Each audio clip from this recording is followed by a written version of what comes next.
welcome back to Super Sentai Review, episode 25.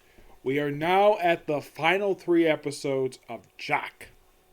Yes, something I started a year ago, I originally did the first 10 episodes, and then I took a break to focus on other stuff, and now recently I came back to it, and now it's done.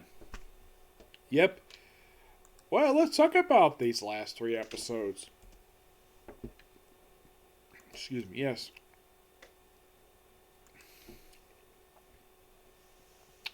In these 3 episodes, first we're introduced to Admiral Buffalo. Yes, his job, kill J.A.K.Q. Like a few other them try to do. Boss Iron Claw shows up a couple times in the episode, actually about 3 times-ish.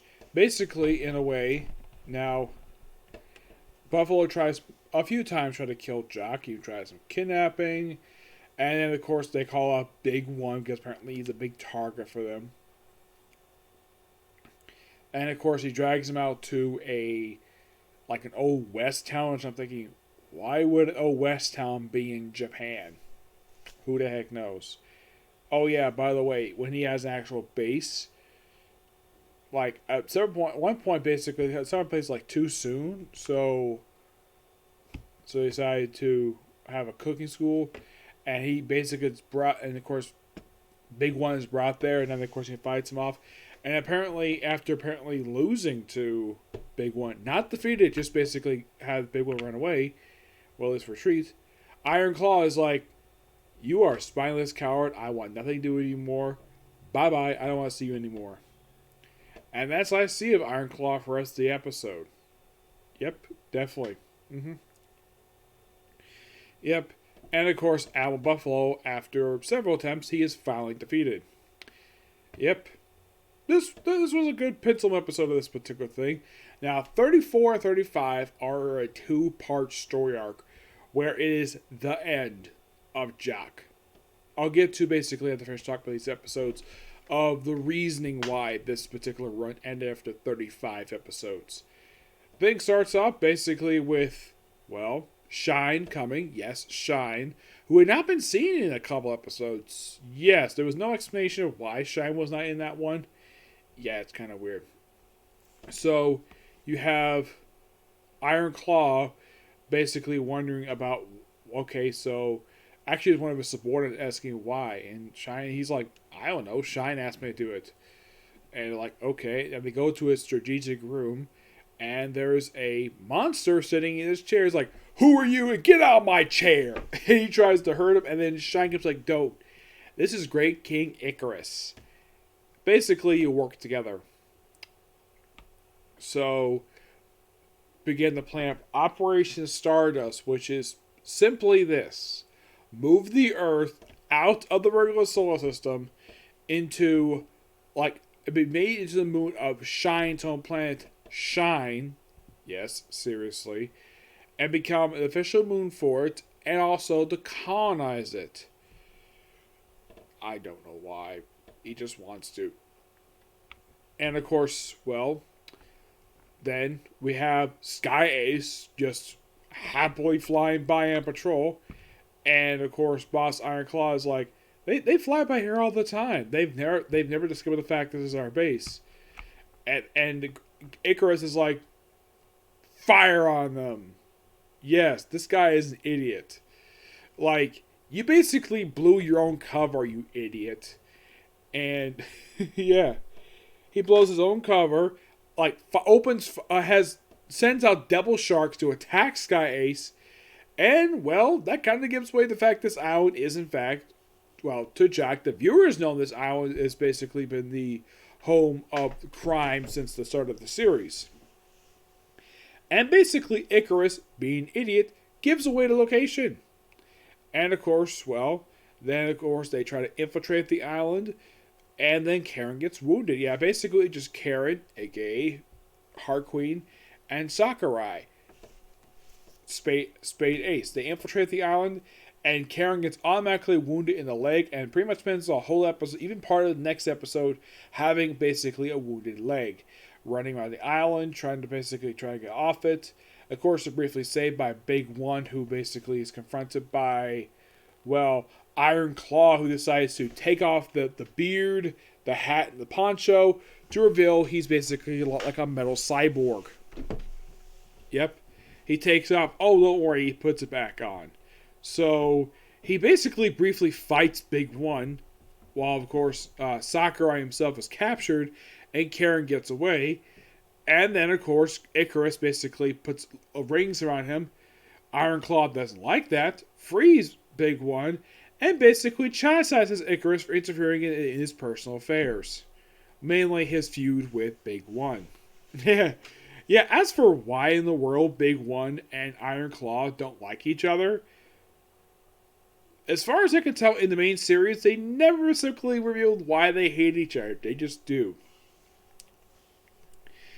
And then, of course, later on, of course, at the end of the Pencil episode, well, basically, Karen frees Sakurai from being captured, well, when he was held captive. And then, of course, they're surrounded. They, of course, are about to get captured. And then, of course, Big One himself comes back with, of course, Jack and King frees them. And, of course, Big One basically briefly fights Great King Icarus. They don't have time to get away. And then once, of course, Icarus gets back to the strategic room,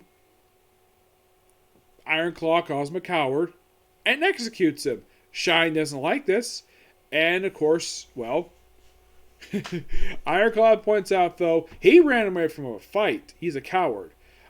He basically failed what he was supposed to do, so I executed him. And Shine's like, fine, I'll make you the Emperor of the Solar System. He's like, are you serious? He's like, yep, Emperor of the Solar System.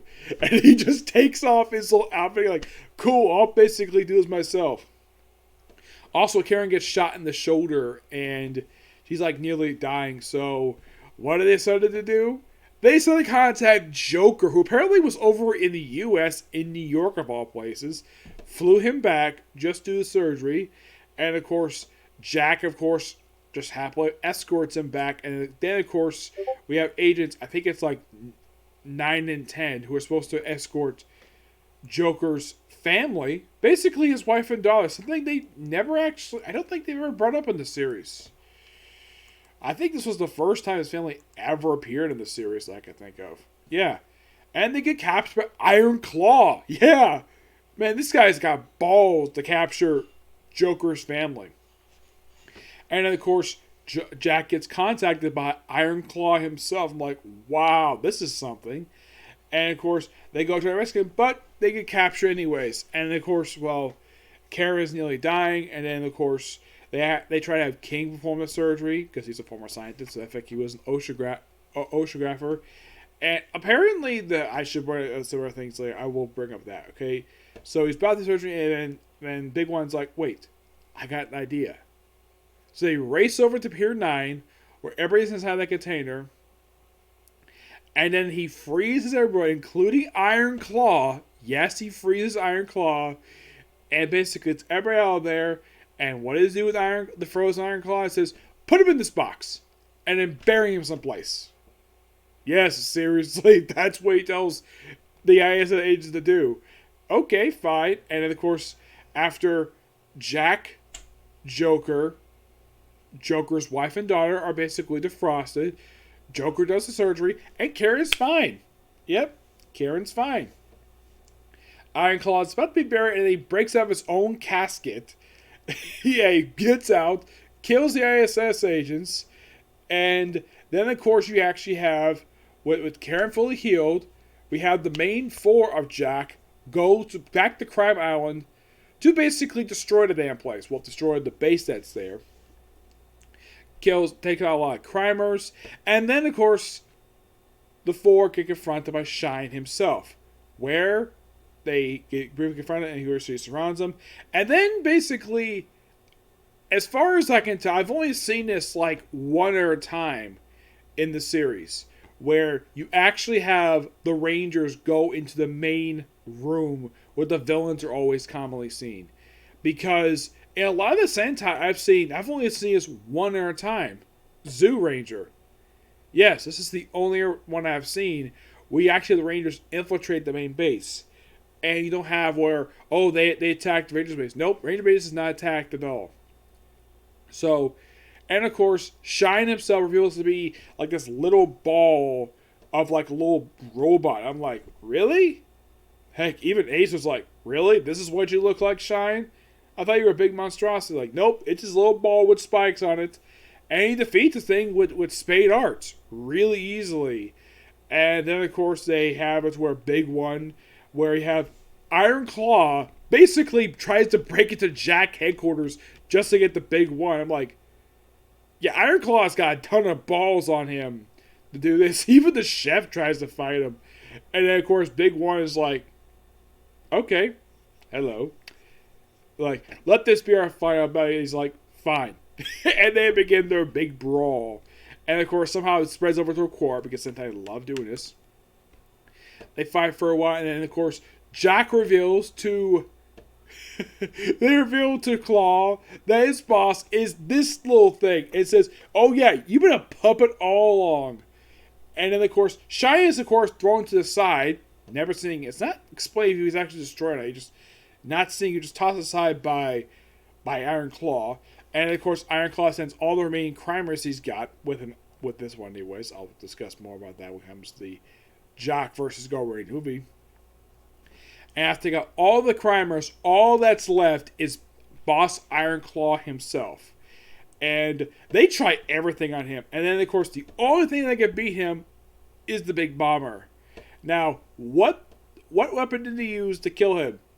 A poison rat. Yes, seriously, a giant poison rat kills Iron Claw. I'm like, what a lame way to kill an awesome villain like Iron Claw. And then he supposedly explodes and supposedly died. I will get to that in the J.A.K.Q versus Go Range movie. Yes, for these final 3 episodes, they are fantastic. And having basically 34-35 be a 2-part, that's interesting. And here's something interesting about Icarus. Excuse me, he's the only monster out of all of the robots they have about this entire run as the main monster for all the episodes. He's the only one to appear in more than one episode. Yes, seriously, he's the only one because all the rest are just one-shot characters. Yeah, he's the only one who's actually, aside from Iron Claw and Shine, who's actually appeared in more than one episode. Shine himself just appears in like 23, 24, 25, 27, 29. He appears in 31. And then he appears for 34 and 35. And that's it. That's roughly 3, 4, 5. Only 8 episodes. Like, wow. Not many for Shine. Yep. Now, my final thoughts on J.A.K.Q itself before I basically end this. J.A.K.Q is interesting to say the least. I mean, it's a pretty good season. Yes, it's made with the mid-70s budget of the way things are. I mean, it's kind of like basically some of the stuff you see here is similar to what Toei, that's the creator of Super Sentai, it's similar to the style they were using for the Godzilla movies at the time. So it's very similar to that. Now, you're probably thinking, why did this run? Why was this the shortest run out of the entire thing of Super Sentai? The reason? Low ratings, apparently. Yes, low ratings. And apparently by the finale, yeah, that is apparently the reason why. I'm not kidding about that. That is seriously the reason why that this series ended. I mean, the average rating for the time was 9.8, which nowadays is actually a pretty good rating. I guess at the time, basically, it's like, well, yes.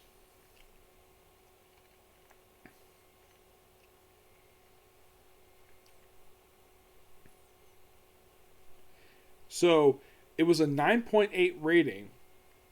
And I'm thinking, that's the reason why it ended? To me, nowadays, that's actually pretty good for ratings. To have a 9. Yes, to have a rating that high, it's actually pretty good. Yes, because sometimes basically some shows only get like maybe like a 1 or 2 at most nowadays. and they consider that to be low ratings. And that's the reason why this thing ended, because of a rating of 9.8%, which nowadays that's actually kind of average. Mm-hmm.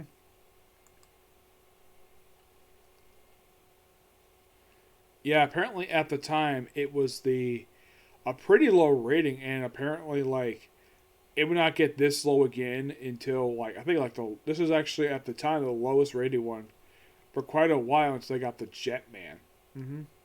But the lowest overall was O Ranger. That's overall been the lowest rating one out of all of these. But a lot of them basically maintain a pretty good viewership. I mean, if you want to think what run had the highest viewers, it was Go Ranger. Yeah, look at basically a ratings thing for the ratings for, well, the Super Sentai. Yeah, and that's pretty much the reason for it. Mm-hmm. Yep. Yeah, that was basically the reason for it. And mainly the reason why I chose this one because of how short it was. That was mainly the reason why I picked this one, because of how, like I said, it's short. So I figured, though, not very long. Though I basically, even though I took a break from this thing for like a year, I finished it. Yep, all done. Though, technically, there is still one more thing left. The main thing is done, but there's technically a finale for this one. It's a movie. I won't review the runtime just yet, but I'll review that later. Next video is going to be a review of the newest episode of Shaman King. Then I'll talk about that movie, okay? Next video. Bye.